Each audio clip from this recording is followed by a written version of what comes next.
o importante é ser nova criatura. Nosso versículo inicial se encontra em Gálatas, capítulo 6, verso 15. Vamos ler, Gálatas 6,15.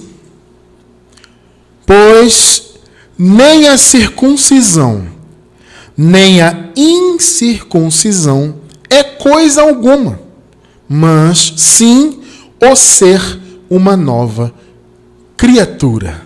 Que maravilha! Eterna igreja do Senhor Jesus, igreja abençoada, sem rugas, sem máculas, mais que vencedores, povo de propriedade exclusiva de Deus, salvos pela graça. Meus amados irmãos, nós queremos hoje trazer um entendimento muito importante para a igreja do Senhor a respeito do que é ser nova criatura, o significado disso e a importância disso. É importante você ter em sua mente esse entendimento e é bom que você saiba que isso é um alimento muito sólido, amado. Você tem que estar preparado para receber essa palavra, sabe? Seria até, o ideal seria, no meu modo de entender, que todos que fossem ouvir essa palavra já tivessem um pré-requisito, né? Um pré-conhecimento da graça como um todo. Mas eu sei que isso não vai acontecer para todas as pessoas, porque muitos que estão se achegando agora, né, em nosso ministério, acompanhando o nosso trabalho, muitos estão começando a aprender a graça agora. Então, se é o seu caso, você que está ao vivo ou pela gravação, se você estranhar alguma coisa que for falada e tal, amado, não se escandalize. Entende? Talvez alguma coisa que for falada no estudo pode ser muito impactante para você devido ao tempo, né, que você passou no sistema religioso. Então esse alimento de hoje todo alimento da graça ele é sólido, mas alguns são um pouquinho mais sólidos que os outros, né? E o de hoje é um alimento bastante sólido, importante, um entendimento muito importante, né? E que eu peço a Deus que todos estejam preparados para ouvir, né? Então, é importante você entender o que é ser nova criatura, né? A importância disso e o que isso significa biblicamente. Porque esse entendimento de ser nova criatura é um entendimento, um dos que mais foi deturpado pelo sistema mundano religioso. A gente sabe que o sistema religioso, principalmente o que se autodenomina cristão, e que na minha opinião de cristão não tem nada, né? Apesar de falarem de Jesus, mas não tem nada de cristão, a gente sabe que esse sistema ele deturpou o evangelho de muitas maneiras, né? Vocês veem que existem muitas bandeiras denominacionais, muitas visões, muitas teologias. Houve uma deturpação profunda do Evangelho do Senhor Jesus Cristo. E essa questão de ser nova criatura, esse entendimento, é um dos que mais foi deturpado. Por quê? Porque, veja bem, o sistema religioso, seja católico, evangélico, protestante, sabatista, não importa. Esse sistema ele diz o seguinte, que a nova criatura, a pessoa só passa a ser nova criatura quando ela, entre aspas, aceita a Jesus e quando essa pessoa adentra a sua denominação e começa a participar ali das práticas e tudo mais. Então, a pessoa, antes disso, ela não é nova criatura. Aí ela vai, por sorte, vai visitar a igreja, alguém convida ela vai, aceita Jesus. Aí, a partir do momento que ela aceita Jesus, então ela passa a integrar aquela comunidade ali, aquela denominação religiosa, e aí ela vai se batizar. Primeiro ela vai passar, normalmente é assim, né? Na classe dos iniciantes, preparação para batismo, classe dos catecúmenos, cada um dá o seu nome lá. Então a pessoa entra na classe, aí depois ela passa por um processo, por um período, e confessa o pecado, e passa o óleo, e cada denominação tem a sua prática, como eu disse. E aí depois ela vai e se batiza, e depois toma a primeira comunhão, ou a primeira santa ceia, e assim vai. E ela começa, faz daqui, faz dali. A partir daquele momento ela é nova criatura. É isso que eles dizem. Então quem está fora das denominações deles não são novas criaturas, né? Então isso é um pensamento absolutamente antibíblico, né? Ser nova criatura não tem absolutamente nada a ver com você pertencer a uma placa denominacional, você aceitar Jesus em uma denominação X ou Y, você confessar pecado para o padre, você fazer primeira comunhão na igreja católica. Ser nova criatura não é isso. O conceito bíblico é completamente diferente disso. E esse tipo de pensamento acaba criando uma espécie de preconceito, eu diria, com as pessoas que não pertencem à denominação desse sistema. Então, a igreja X, denominação X, diz que só é nova criatura quem entra lá. Logo, se a pessoa ainda não aceitou a Jesus, entre aspas, né, na denominação dele, aquela pessoa é uma velha criatura. Esse é o pensamento do povo. Né? Sendo que, muitas das vezes, há pessoas dentro daquela denominação que não tem nada de nova criatura. Tremendo isso, né? A pessoa está ali, ela fez todo o processo, aceitou Jesus. Eu sempre coloco aspas nisso, né? Porque não existe aceitar Jesus, né? Então a pessoa aceitou Jesus, batizou, tomou Santa Ceia, fez e aconteceu, e ela não tem nada de nova criatura nela.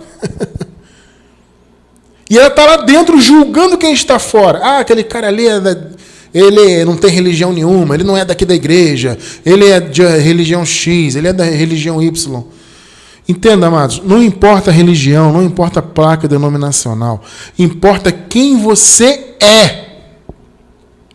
Nesse primeiro versículo que nós lemos aqui, o contexto dessa carta aos Gálatas é o apóstolo Paulo escrevendo para a igreja aos Gálatas para puxar a orelha deles, chamar a atenção deles para a questão da lei. Nós sabemos que a igreja dos Gálatas foi fundamentada na graça, né? O Paulo disse assim, vocês foram chamados na graça e agora estão indo para outro evangelho. Né? Nós já estudamos isso aqui muitas vezes. Então, os Gálatas foram chamados na graça, fundamentados no evangelho verdadeiro. Mas eles estavam dando ouvidos a outro evangelho, que na verdade não é evangelho, como Paulo diz, mas sim que alguns os perturbavam e queriam perverter o evangelho. Quem que queria perverter o evangelho? Justamente os que se diziam da circuncisão. Diziam assim, olha, vocês têm que seguir aos da circuncisão, porque nós é que seguimos a lei de Deus. Então vocês têm que seguir como nós, vocês têm que se circuncidar, vocês têm que guardar dias de festa. E daí que se desenvolve a carta de Paulo, puxando a orelha deles. Olha, vocês estão guardando dias, Paulo diz, eu receio que eu trabalhei em vão para convosco. Amados, se você pegar a carta inteira dos Gálatas, você vê o grande puxão de orelha que Paulo deu naquela igreja, porque eles estavam dando ouvidos aos judaizantes. E esses judaizantes entravam nas igrejas com esse argumento. Nós seguimos a lei, nós somos circuncisão, vocês têm que seguir a circuncisão, porque Jesus de Nazaré, né, era da circuncisão. E Jesus, de fato, era ministro da circuncisão. Então, esse povo entrava nas igrejas e diziam assim, olha, vocês não têm que seguir graça nenhuma, tem que seguir a lei. Porque a lei foi dada por Deus para os judeus, os da circuncisão, e nós somos da circuncisão. Então vocês têm que seguir os da circuncisão. Vocês estão entendendo o ponto? Eles sempre iam com o argumento de que a circuncisão é que era importante. Eles tinham que seguir, a igreja tinha que seguir a eles, porque eles eram da circuncisão. Aí o apóstolo Paulo escreve essa frase maravilhosa. Pois nem a circuncisão... Coloca aí de novo o primeiro versículo, abençoada, por gentileza. Olha só, pois nem a circuncisão, nem a incircuncisão, ou seja, você ser judeu, ser gentio, você seguir a lei, não seguir a lei, o importante não é isso. Esses homens estão aí batendo na porta da igreja dizendo que são circuncisão, isso não importa. Nem circuncisão, nem incircuncisão é coisa alguma. Por que Paulo fala isso? Porque isso é carne. Você ser da circuncisão ou não ser, isso é coisa carnal. Mas sim, o que importa é que você é uma nova criatura. O ser uma nova criatura que é importante.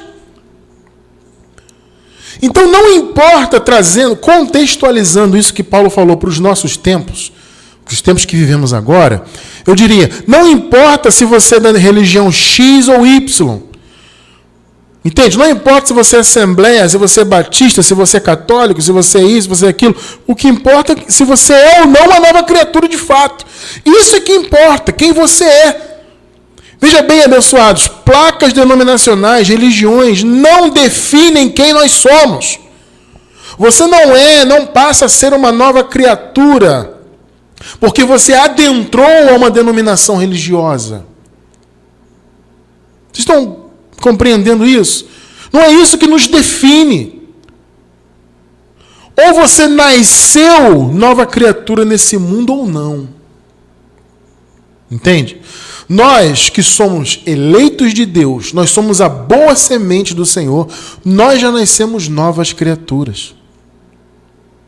Independentemente de sermos de denominação X ou Y, de termos aceitado Jesus ou não, em denominação essa ou aquela, isso não importa. É bom que você entenda o seguinte, como eu falei, esse é um assunto sólido e pesado, né? Vejam bem, a palavra do Senhor revela que neste mundo há duas sementes. Desde o início do mundo, os dois primeiros seres humanos que foram criados já eram duas sementes. Porque isso faz parte do plano de Deus, a existência dessas sementes. Sempre fez. E nesse mundo físico sempre haverá duas sementes. É bom que você entenda isso. Não havia lei, tá? Não havia pacto, né, de lei ou de novo pacto em graça. Não havia isso. Claro, a graça já estava predestinada antes da fundação do mundo, a gente sabe disso. Mas eu digo em termos de estabelecimento de pacto no mundo, ou seja, não havia nenhum pacto estabelecido. Havia apenas os dois primeiros seres humanos. As duas sementes já estavam ali. Estão percebendo? Então, o ser humano, a humanidade e a criação foi se desenvolvendo com isso. Com as duas sementes. E Jesus revela isso em Mateus, livro histórico. De Mateus, capítulo 13. Vamos ler do 24 ao 30. Mateus 13, 24. Propôs-lhes outra parábola, dizendo: o reino dos céus é semelhante ao homem que semeia a boa semente no seu campo. Observe, 25. Mas, dormindo os homens, veio o seu inimigo e semeou o joio no meio do trigo e retirou-se. Lembrando que isso é uma parábola, tá, gente? Então, entenda, Jesus está contando aqui uma historinha para fazer o povo entender o que está por trás do texto, né, no subtexto. Está dizendo o seguinte, olha, a boa semente foi plantada, mas veio o inimigo de quem plantou a boa semente e semeou o joio no meio do trigo. Esse inimigo aqui nós podemos entender como a própria carne, né?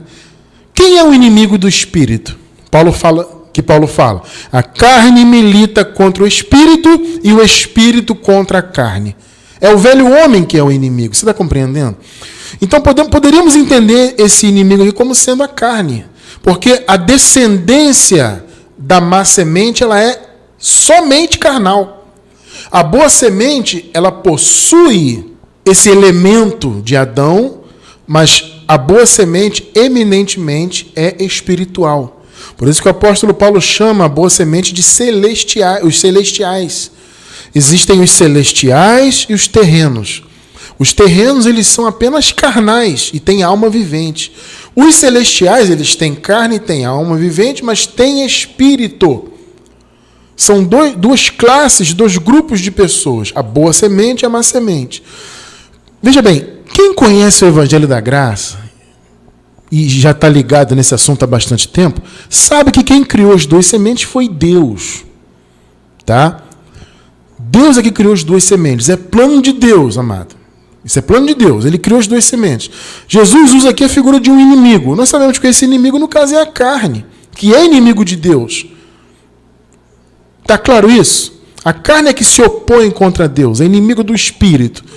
Então, podemos entender esse inimigo como sendo a carne, ou seja, a descendência que é somente carnal. Veja bem, eu não vou entrar muito em detalhes nessa questão das duas sementes, porque nós já temos estudos sobre isso. Eu vou deixar embaixo do vídeo no YouTube estudo sobre as sementes, tá?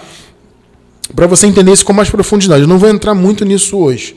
Eu estou apenas trazendo um trecho histórico onde nós observamos Jesus falando dessas sementes.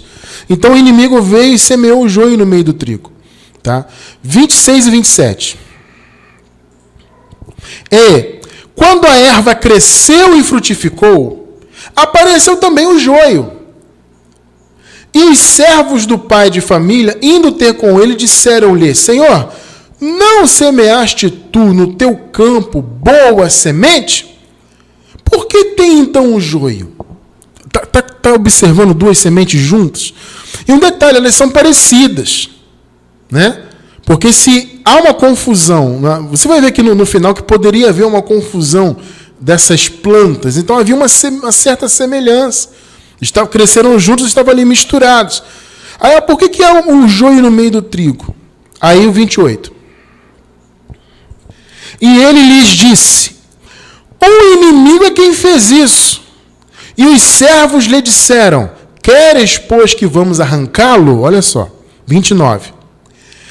Ele, porém, disse: não, para que ao colher o joio, não arranqueis também o trigo com ele. Está vendo? Então há uma semelhança ali do joio e do trigo. Então, na hora de arrancar, poderia arrancar o trigo. O trigo não pode ser arrancado. Percebe? Não poderia ser destruído. Está compreendendo o ponto aí? Versículo 30. Deixai crescer ambos juntos até a ceifa. E, por ocasião da ceifa, direi aos ceifeiros: colhei primeiro o joio e atai-o em molhos para o queimar, mas o trigo ajuntai-o no meu celeiro. Louvado seja Deus. Vamos lá. Quantas sementes você identificou aqui? 2 sementes. Tá? O Senhor disse: olha, não arranque o joio junto com o trigo, não. Não arranque agora, não, senão você pode confundir. Eles estão começando a crescer. Estão muito parecidos. Então vamos deixar eles crescerem juntos, depois vocês vão lá e arranquem o joio apenas, porque o trigo não pode ser arrancado. O trigo tem que ser reunido no meu celeiro. Esse celeiro, podemos dizer que é o reino de Deus. E nós que somos trigo já estamos reunidos no celeiro. Já o joio foi atado e jogado aonde? No fogo para queimar. O que é o fogo, biblicamente? Eu já expliquei algumas vezes, eu vou repetir para quem não ouviu ainda. O fogo é um símbolo do juízo de Deus. O juízo condenatório de Deus. Então, sempre que se fala do juízo de Deus, se refere ao fogo. O fogo simboliza isso. Então, o que Jesus está dizendo? Que o joio seria julgado e o trigo seria preservado no celeiro. O celeiro, podemos dizer que é o reino de Deus. E o joio seria julgado e condenado, como o foi. Então, os destinos são diferentes. Tá? O profeta Daniel profetizou que no advento da vinda de Jesus, que nós sabemos que foi no ano 70, né? Haveria 2 tipos de ressurreições. Aqueles que ressuscitariam para a glória eterna e aqueles para a vergonha eterna. Foi o que aconteceu. O joio foi julgado no advento da parousia de Jesus. O julgamento já foi feito e se cumpriu aquilo que Jesus havia dito. Quem não crê já está condenado. Vocês lembram que Jesus falou isso? Essa é a situação da má semente. Ela já está condenada. E da salvação cristã, o trigo já está salvo. Entende? Então, aquele povo daquela época passou por esse processo. Né? Eles viveram antes da cruz, eles viveram a transição, aquele momento em que Jesus veio cumprir a lei, morrer, etc. Depois, todo o período de transição até que o advento do ano 70 acontecesse e todas as profecias fossem consumadas. Quem nasceu depois de todo esse período já nasceu com a obra feita, com o juízo final já acontecido. Então, hoje, quem nasce da boa semente é salvo, sempre salvo. Já nasce com seu destino eterno garantido. Eu falei que era alimento sólido, amado. Entenda isso. Graça não é evangelho da graça, não é conversinha fiada, melzinho na boca do pessoal do sistema aí, não. O entendimento da graça é coisa pesada. Então, aguenta firme aí. Então, quem nasce depois da obra consumada, o juízo final foi no ano 70. Então, quem nasce nesse período posterior à consumação de todas as coisas, já nasce com tudo fundamentado e estabelecido. Então, o joio já passou pelo julgamento, já foi condenado. O trigo já é salvo, já nasce nesta condição. Está entendendo isso? Quer se aprofundar um pouquinho mais nisso? Tem um estudo aí sobre as duas sementes. Assista a esse estudo caso você não o tenha assistido ainda. Então é importante você entender isso.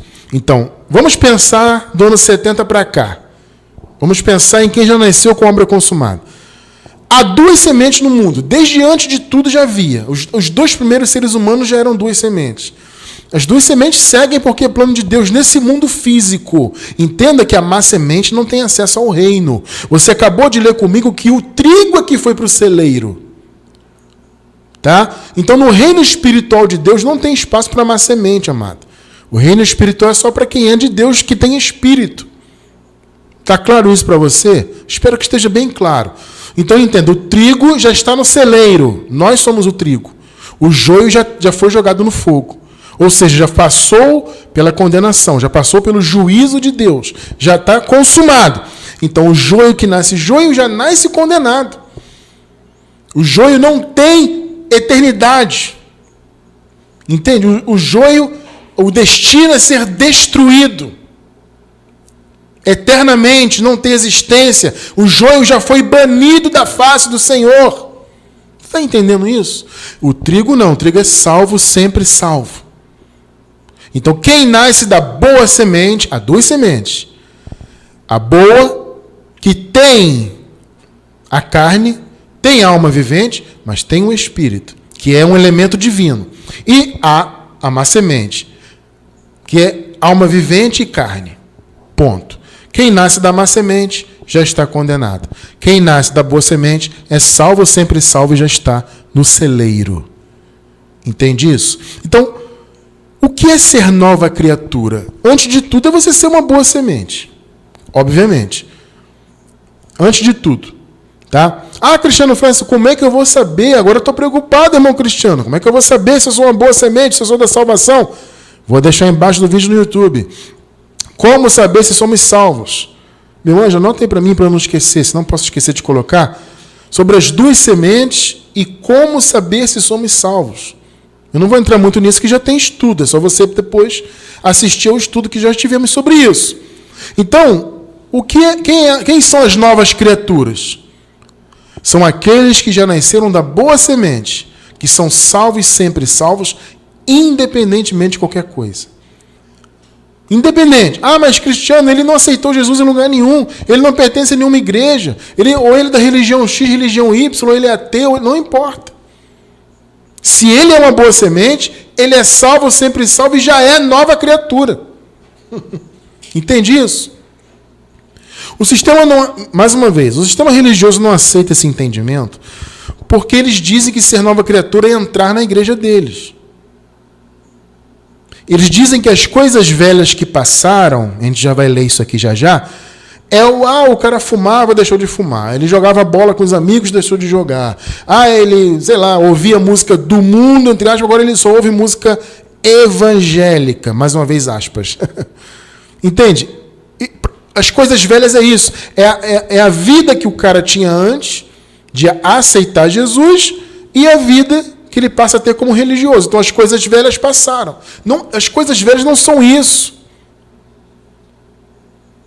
As coisas velhas que passaram não é a vida pregressa da pessoa antes de entrar numa denominação X ou Y. Mas o sistema diz isso. Por isso que quando você diz que a pessoa é nova criatura, independente de qualquer coisa, as pessoas não aceitam. Como é que alguém, Cristiano, que é ateu, se diz ateu, não crê em nada, pode ser uma nova criatura? Isso é ridículo. Na cabeça do religioso é ridículo. Agora, na cabeça de quem tem a mente de Cristo, não. Porque a palavra diz: a ninguém conhecemos segundo a carne. Há muitas pessoas que são ateias e depois deixam de ser. Entende? O importante não é você estar na denominação X ou Y, ou crer ou deixar de crer. O importante é o que você é. Então você não pode julgar uma pessoa e condená-la pelo que ela é hoje. Por exemplo, uma pessoa hoje pode estar numa religião de origem africana, como se diz. Numa macumba aí, ou sei lá, umbanda, enfim, ela pertence a uma religião dessa. Aí, o que o sistema fala? Essa pessoa que está ali na Umbanda, que é espírita, que é isso, que é aquilo, ela não é nova criatura. Porque ela não está na minha denominação, ela está lá na Umbanda. Você entende isso? Por que a pessoa fala isso? Porque ela conhece segundo a carne. Porque o que está na Umbanda é a carne. Mas e se dentro daquela carne há um espírito de Deus, alguém de Deus ali, que apenas está com a sua alma enganada? E aí você está condenando a pessoa, dizendo que ela não é uma nova criatura, porque ela não crê como você crê? Não, amado. As novas criaturas o são desde que nascem. Agora, elas podem passar um período no engano. Assim como há muitas novas criaturas que estão no engano pentecostal, no engano protestante, no engano católico. Estão entendendo? Estão no engano. Assim como há muitas novas criaturas que, por falta de entendimento, porque a salvação não alcançou, a salvação da sua mente, no aspecto do conhecimento, não alcançou a vida daquela pessoa ainda, mas ela é uma nova criatura. Você já vai entender o que é isso, tá? O que é nova criatura. Por quê? Porque ela é uma pessoa da boa semente. Mas ela está passando por um período de engano. Então, vamos imaginar você que está ao vivo com a gente ou pela gravação. Antes de conhecer o Evangelho da Graça, provavelmente você era católico. Ou você foi pentecostal, ou adventista, ou batista, não importa. Ou você foi da Umbanda, ou você foi espírita. Eu te pergunto, antes de você conhecer a graça, você não era nova criatura? Ou você já nasceu nova criatura? Ah, irmão Cristiano, eu confesso, eu já nasci nova criatura, então, amado. Só que você passou um período no engano. Você conhece a graça, você não pode conhecer ninguém segundo a carne. Ah, o meu vizinho é macumbeiro, logo ele não é nova criatura. Não, ele pode ser uma nova criatura, ele só está no engano. Ele é salvo, sempre salvo, mas está enganado. A mente dele não alcançou a palavra ainda. Mas por que, irmão Cristiano? Aí é mistério de Deus, só Deus sabe, irmão. O importante não é você pertencer à denominação X ou Y. Não importa se você é da circuncisão ou da incircuncisão. O importante é você ser uma nova criatura. Quem são os que são nova criatura? A boa semente de Deus, os salvos, sempre salvos, que estão em Cristo. E aí, aqui é que está o ponto. O que é estar em Cristo? Mais uma vez, a religião diz que estar em Cristo é você aceitar Jesus na denominação deles, participar de todo o processo deles e servir ali naquela denominação, aí você está em Cristo. Mais uma vez é um engano e é uma grande pretensão da religião dizer que estar em Cristo está pertencendo à denominação deles. Não tem nada a ver com isso. Então, irmão Cristiano, tudo bem. Eu entendi que há duas sementes, que há boa semente, que eu sou boa semente, eu sou trigo, eu já estou no celeiro de Deus. E eu sou nova criatura por isso. E que antes mesmo de eu conhecer o Evangelho, eu já era, sempre fui nova criatura. Eu só estava no engano. O que é de fato nova criatura? 2 Coríntios, vamos destrinchar isso aí. O que é estar em Cristo? Né? O requisito principal é esse, né? É você estar em Cristo, para você ser uma nova criatura. 2 Coríntios 5, versículos do 14 ao 19. 14. Pois o amor de Cristo nos constrange, porque julgamos assim: se um morreu por todos, logo todos morreram. Observe, Jesus morreu na cruz e o povo do Senhor morreu com ele. A carne morreu com Jesus. Tá? Então, se ele morreu por todos, ou seja, Jesus de Nazaré, era Jesus manifestado em carne, ele morreu por todos, logo todos morreram. Isso também está explicado no capítulo 6 da carta aos Romanos, onde o apóstolo Paulo diz que o velho homem morreu com Cristo. Então o velho homem ele já está morto. Essa morte, amado, não é biológica, tá? É uma morte no sentido de que o velho homem não tem mais poder para condenar. Antes da cruz, o velho homem estava, entre aspas, vivo. Ou seja, o velho homem atuava junto com a lei para trazer morte espiritual e condenação.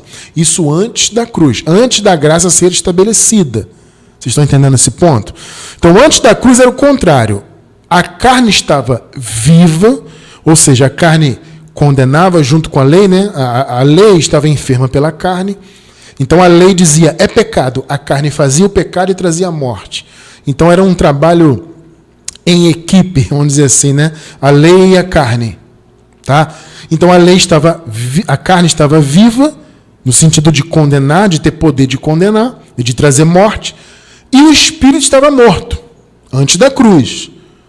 Ou seja, o espírito do homem, da boa semente do Senhor, estava inoperante. O espírito não atuava. Com a morte de Jesus na cruz, a coisa mudou. Por isso que Paulo diz, né, tudo se fez novo. Por quê? Porque foi o inverso. Na cruz o Senhor matou a carne e vivificou o espírito. Então o processo se inverteu. Antes a carne estava viva, mais uma vez, não é vida biológica que eu estou falando. Ela estava viva no sentido de atuar para condenar junto com a lei. Então a carne estava viva antes da cruz e o espírito morto. Da cruz em diante isso se inverteu. Ou seja, a carne morreu e o espírito foi vivificado. Então a carne morreu em que sentido? No sentido que ela não pode mais condenar e nos matar eternamente. A carne não pode mais fazer isso.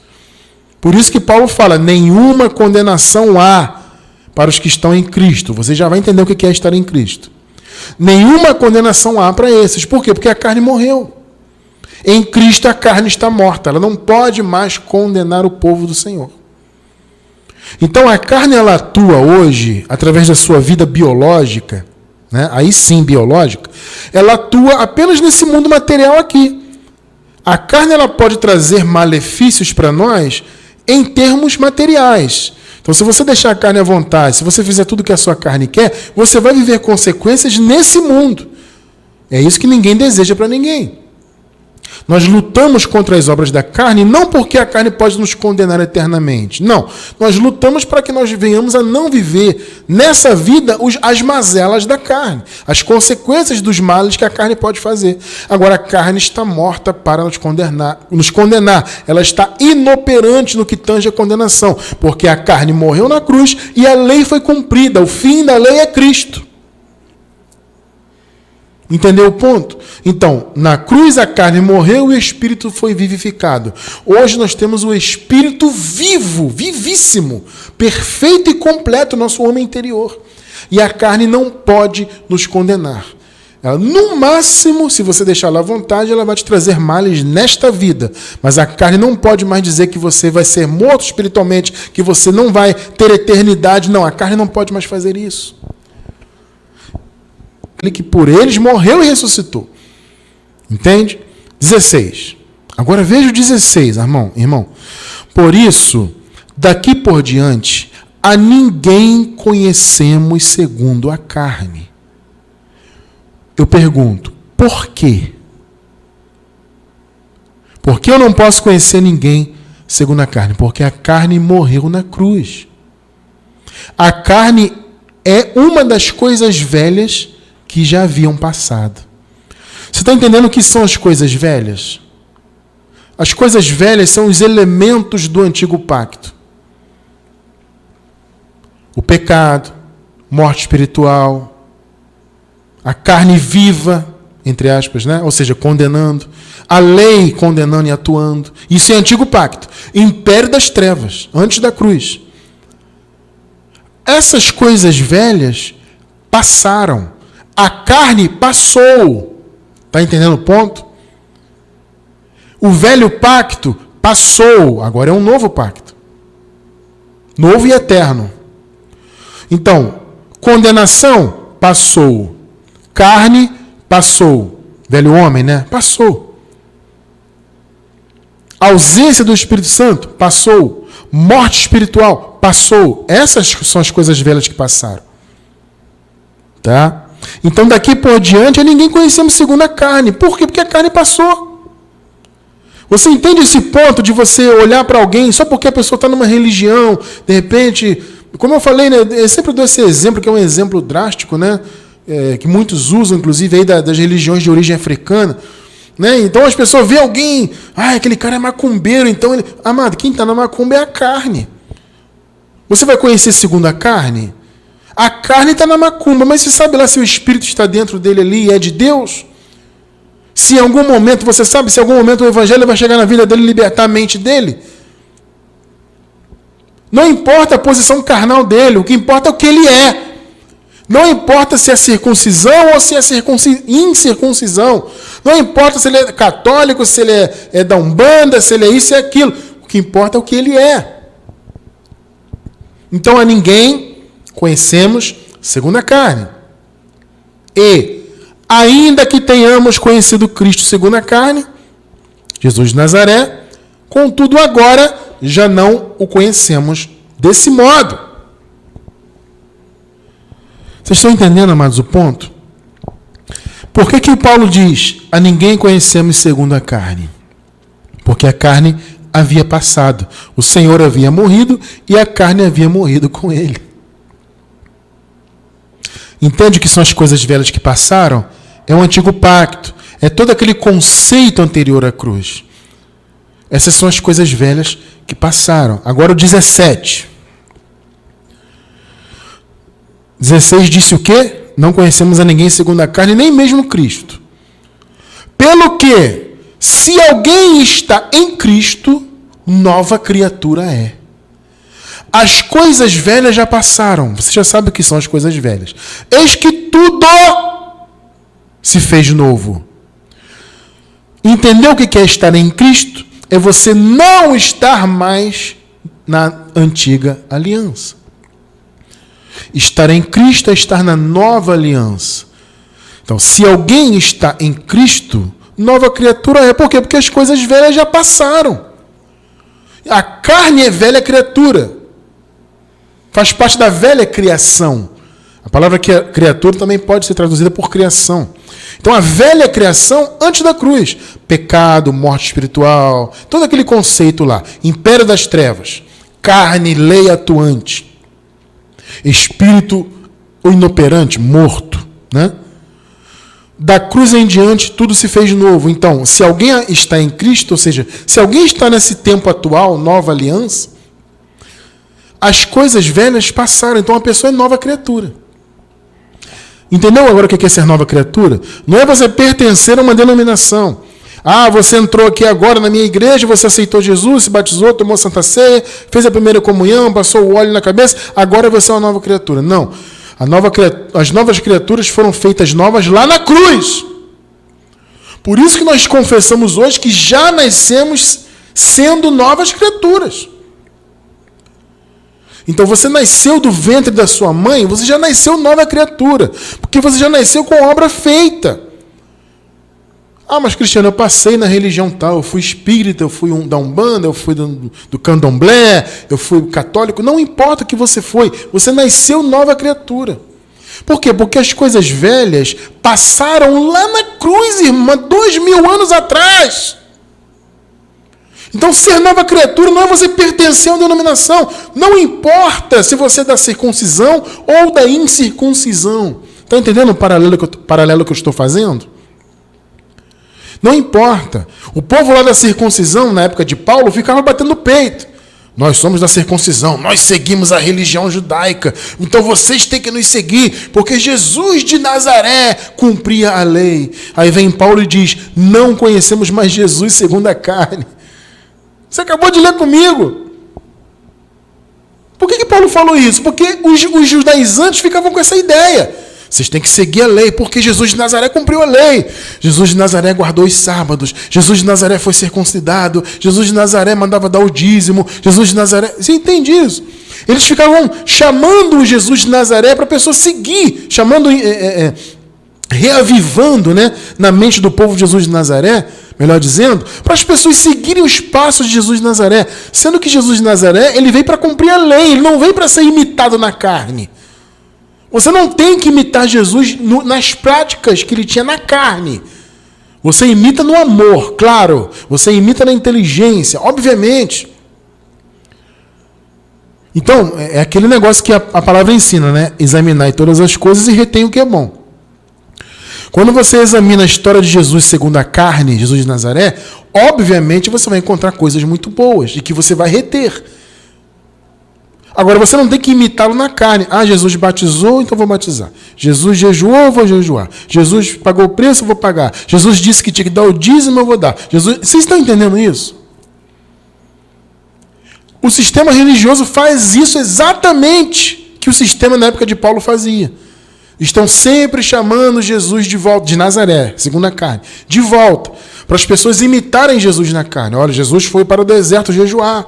Então, irmão, você tem que viver em jejum. Aí vem a palavra e diz, não, a ninguém conhecemos segundo a carne. E se nós conhecemos Jesus segundo a carne, já não conhecemos assim, porque a carne passou. É coisa velha. Nós pertencemos ao Cristo ressuscitado. Então, por isso que nós não conhecemos mais a Jesus segundo a carne. Irmão, você acabou de ler comigo, eu não estou inventando nada aqui, eu estou lendo na Bíblia. Então, Jesus de Nazaré é o quê? Passou, antes da cruz, coisa velha. Percebeu? Nós vivemos em Jesus ressuscitado. A lei passou, as coisas velhas passaram. Então agora nós estamos em Cristo. Antes da cruz, as pessoas estavam em quem? Em Moisés, em Adão. Carne e lei. Gente, carne e lei era como se fosse uma coisa só. Era um time que trabalhava junto. A lei estava enferma pela carne. Entende? A carne condenada trazia a morte espiritual por causa da lei. Elas trabalhavam juntos. Lei e carne. Entende? Coisas velhas que passaram. Então, antes as pessoas estavam em Moisés e em Adão. Agora, ou da cruz em diante, as pessoas passaram a estar em Cristo. Está entendendo agora o que é estar em Cristo? Não é pertencer a uma denominação religiosa. Não é aceitar Jesus e se batizar na igreja XYZ. Estar em Cristo é estar na nova aliança. Olha o que eu vou falar, hein? Promete que não vai se escandalizar? Promete aí para mim. Aquela pessoa que está lá no candomblé. Ela está em Cristo? Responde aí. Você pode dizer assim, irmão Cristiano, eu não sei. Porque eu não sei se ela é uma boa semente. Agora, vamos imaginar que essa pessoa do meu exemplo seja uma boa semente. Ela é uma boa semente, mas ela não teve o entendimento liberto ainda, então ela está lá no candomblé. Eu te pergunto, mesmo no candomblé, ela é nova criatura? Elemento sólido, né? Eu te digo, sim, ela é uma nova criatura. Por quê? Porque ela já está em Cristo. Estar em Cristo é estar na nova aliança. As coisas velhas passaram. Então nós vivemos o quê? Em coisas novas. A nova aliança. Moisés é antiga. Jesus, a nova. Tá? Antes da cruz, as pessoas estavam em Moisés ou em Adão. Carne e lei estavam juntos, né? Então eu podia dizer, ó, a pessoa estava em Adão, agora ela está em Cristo. Ou ela estava em Moisés, agora ela está em Cristo. A cruz é que é o limite, entende? A cruz é que é a fronteira das coisas velhas que passaram com as coisas novas. Então, aquela pessoa está hoje na Igreja Católica. Né? Aí muitos dos protestantes, os evangélicos, dizem que ela está na idolatria, que ela está perdida. Eu te pergunto, ela está na católica por falta de entendimento.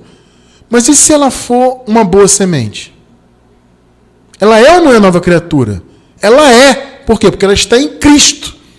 Mas, Cristiano, ela está em Cristo porque ela está na igreja católica? Não. Ela está em Cristo porque ela está na nova aliança. As coisas velhas passaram. Tudo já se fez novo. Então, quem está na nova aliança está em Cristo. E quem está em Cristo é nova criatura. Então não julgue, não condene o seu vizinho porque ele é do candomblé, porque ele é católico, ou mesmo ele que é pentecostal. Ah, agora eu estou na graça, esse meu vizinho aí não é nova criatura, não, ele é pentecostal. Não, amado. Ele pode estar enganado lá no meio do pentecostalismo, mas se ele for uma boa semente, ele é nova criatura também. Ele só não entende a graça. O entendimento não chegou na mente dele ainda, é só isso. Então, o que é estar em Cristo? É estar na nova aliança. As coisas velhas passaram. Quem está em Cristo, nova criatura é. Obviamente, desde que seja uma boa semente. A má semente não tem nada com isso, amado. Esquece isso. É boa semente. Tá? 18. Mas todas as coisas provêm de Deus, graças a Deus, que nos reconciliou consigo mesmo por Cristo e nos confiou o ministério da reconciliação. 19. Pois que Deus estava em Cristo, reconciliando consigo o mundo. Olha aí, ó. Não imputando aos homens as suas transgressões, seus pecados, e nos encarregou da palavra da reconciliação. Percebeu, amado, a profundidade disso? Por que hoje nós pregamos a palavra da reconciliação e não do arrependimento? Né? Antes da cruz, João Batista pregava o quê? O batismo do arrependimento de pecados. Hoje nós não pregamos arrependimento de pecados, porque o Senhor não leva em conta as transgressões. Está escrito aqui, você acabou de ler. Então antes era o quê? Arrependimento de pecados. O que na graça se prega? Reconciliação. Porque o Senhor já se reconciliou com o seu povo lá na cruz. O povo de Deus, a boa semente, já é reconciliada, já nasceu conciliada, na verdade. Então, quando eu nasci conciliado com Deus. Eu, cristiano, nasci nova criatura. Eu nasci abençoado. Eu nasci santo. Eu nasci com a obra consumada. Só que eu não sabia disso. Então, eu fui batizado na católica. Fui pentecostal. Fui da igreja batista. Passei pela igreja adventista do sétimo dia. Até que a graça chegou na minha vida. Mas desde o meu nascimento, eu sempre fui uma nova criatura. Mas eu passei um período no engano, assim como muitos de vocês. Então não importa se é circuncisão ou se é incircuncisão. Não importa se é da Umbanda, Candomblé, Batista, Assembleia, Católica. Não importa. O que importa é se você é uma nova criatura. Isso é o que importa, se você é boa semente. Entende? Então, cristiano, como é que eu sei? Mais uma vez, tem estudo aí embaixo do vídeo, na gravação, hein? Ao vivo agora não tem. Mas para quem está na gravação, você encontra embaixo do vídeo esses estudos que eu estou recomendando. Inclusive, sobre as duas sementes e como saber se somos salvos. E alguém pode se perguntar, então, se os da boa semente já são novas criaturas e logo são salvos, independentemente de qualquer coisa, por que precisamos pregar? Muitas pessoas perguntam isso, né? E as pessoas se escandalizam quando a gente fala que aquela pessoa, ela ainda não conhece a palavra, mas ela já é uma salva. As pessoas se escandalizam, mas, amada, a salvação já foi consumada. Entenda isso, não há ninguém para ser salvo ainda do ponto de vista da eternidade. O que falta para muitos é a salvação aqui, em nível de entendimento. Aliás, anota aí, por favor, meu amor. Mais um estudo sobre a salvação da mente. Entendendo a salvação da mente. Vou deixar esse estudo também, para você entender isso. O que falta para muitos não é salvação eterna, porque, mais uma vez, o salvo já nasce salvo, sempre salvo. Ele já está no celeiro, o trigo, entenda. O trigo já foi reunido no celeiro, já está salvo. O joio já foi jogado no fogo, já foi o quê? Julgado. Fogo é juízo. Então, a má semente já está condenada. A boa semente já está salva. Ponto. Então, a salvação já foi concretizada. Os 3 passos da salvação já foram concretizados. Qualquer hora dessas eu vou falar sobre esses 3 passos com mais detalhes. Quais foram os 3 passos? A morte de Jesus, a ressurreição de Jesus e a parousia de Jesus no ano 70. Esses 3 atos de Jesus concluíram a salvação eterna. Então, o povo, quem é da boa semente, é salvo, sempre salvo. Ponto. E já nasceu assim. E já nasceu nova criatura. Vamos conferir isso. Um exemplo aqui. Hebreus 7, 23 ao 27. Eu vou ler aqui a Nova Versão Internacional. Ora, o 23, né? Ora, daqueles sacerdotes que tem havido muitos, porque a morte os impede de continuar o seu ofício. Observe o seguinte, aqui o apóstolo está usando uma linguagem que os hebreus entendiam. Entenda que essa carta aqui é para os judeus, para os hebreus, tá? Então, o apóstolo está usando uma linguagem que os judeus entendiam. Ele faz aqui um paralelo, uma metáfora, dizendo que Jesus era um sacerdote. Amado, veja bem, eu, Cristiano França, não entendo Jesus como um sacerdote, ou sumo sacerdote, literalmente. Jesus é Deus, irmão. Entenda isso. Mas, Cristiano, por que Paulo diz que Jesus é um sacerdote, o sumo sacerdote? É uma linguagem para que os hebreus entendessem o que Paulo estava transmitindo.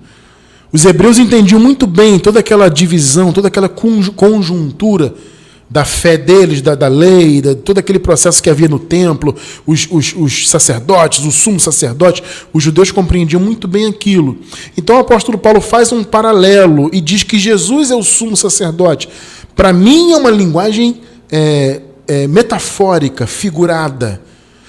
No meu ponto de vista, Jesus é Deus, ele não é sacerdote ou sumo sacerdote. Literalmente não, apenas em uma metáfora, tá? Entenda isso. Então, daquele sacerdote, tem havido muitos. Eles estavam ali ainda com o templo de pé nessa época aqui, né? Então, tem havido muitos porque eles morrem, os sacerdotes. 24.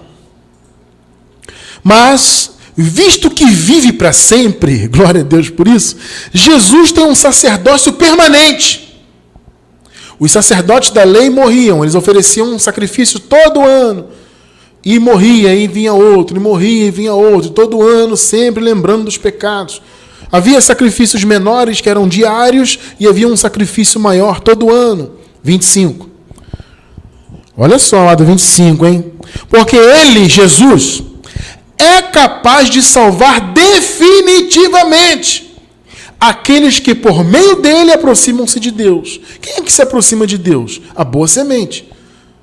Porque, na verdade, ninguém consegue se aproximar de Deus por si só. O apóstolo Paulo fala que não há quem busque a Deus. Então, nenhum ser humano teria capacidade de buscar a Deus. Então, quem se aproxima de Deus é quem foi reconciliado por Cristo. É a boa semente. Então, ele é capaz de salvar definitivamente. E ele já fez isso, como eu falei, os 3 atos da salvação. Pois ele vive sempre para interceder por eles. Mais uma vez, isso é uma linguagem figurada. Tá? 26. É de um sumo sacerdote como este que precisávamos. Mais uma vez, amado, ele está fazendo um paralelo da lei com Jesus. Então ele usa essa metáfora, tá? É de um sumo sacerdote como este que precisávamos, santo, inculpável, puro, separado dos pecados, exaltado acima nos céus. Veja o 27. O que o apóstolo disse? Esse sumo sacerdote que é Jesus, que é eterno, que é inculpável, ele tem o poder de salvar definitivamente. Não foi o que Paulo disse? Pois foi o que ele fez. Veja o 27. Ao contrário dos outros sumos sacerdotes, Jesus não tem necessidade de oferecer sacrifícios dia após dia. Primeiro por seus próprios pecados e depois pelos pecados do povo. E ele fez isso de uma vez por todas, quando a si mesmo se ofereceu. Quantas vezes Jesus fez? Uma vez por todas. Você que está pelo YouTube, você está vendo aí na tela, sublinhado. Então Paulo disse, esse sumo sacerdote, ele é diferente dos humanos, que os humanos morrem, ficavam oferecendo sacrifício segundo a lei pelos pecados, dia após dia, ano após ano. Jesus não, ele ofereceu uma vez por todas. Uma vez por todas, Jesus salvou o seu povo definitivamente. A salvação eterna já foi concretizada. Pegou? Então, a boa semente, quando ela nasce hoje no mundo, ela já nasce salva, sempre salva, porque ela já nasce com a obra consumada. Ele salvou lá atrás definitivamente. Ponto, acabou. Pegou? Então, todos aqueles da boa semente, os que são eleitos de Deus, já estão salvos e já são criação nova. Repito, você já nasceu uma nova criatura. Eu, todos nós que somos eleitos de Deus, que somos o trigo, que estamos já no celeiro. Já nascemos salvos, sempre salvos, do ponto de vista da eternidade. Aí vem a pergunta, mas irmão, por que pregar então? Por que Paulo disse que ele tinha que salvar alguns? Muitos não entendem isso, né? De fato, 1 Coríntios 9, 22. Fiz-me como fraco para os fracos, para ganhar os fracos. Fiz-me tudo para todos, para por todos os meios chegar a salvar alguns. Aí as pessoas pegam esse versículo e isolam de todo entendimento bíblico e dizem, está vendo, irmão? Nós temos que salvar as pessoas. Não, amado, a salvação eterna já foi concretizada. Então, de que salvação Paulo está falando? Da mente. Mais uma vez, o link eu vou deixar aí, já está anotado ali para deixar embaixo do vídeo no YouTube. A salvação da mente. O conceito de salvação, depois da obra ter sido consumada, não é salvação para a eternidade. Isso já está consumado. É a salvação da mente, da alma, no aspecto do conhecimento. É isso que a boa semente precisa. Vocês estão entendendo, abençoados? O que a boa semente que há no mundo precisa é de entendimento. Para que essa boa semente venha servir a Deus em espírito e em verdade, venha angariar o seu galardão. É isso que a boa semente precisa.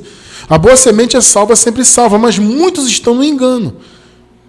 Muitos aí são boas sementes, mas estão na igreja católica, na pentecostal, na batista, perdidos na religião, na umbanda, no candomblé, no espiritismo, seja lá qual a religião que for. Então, nosso papel é pregar a palavra para que o entendimento do povo eleito da boa semente seja salvo.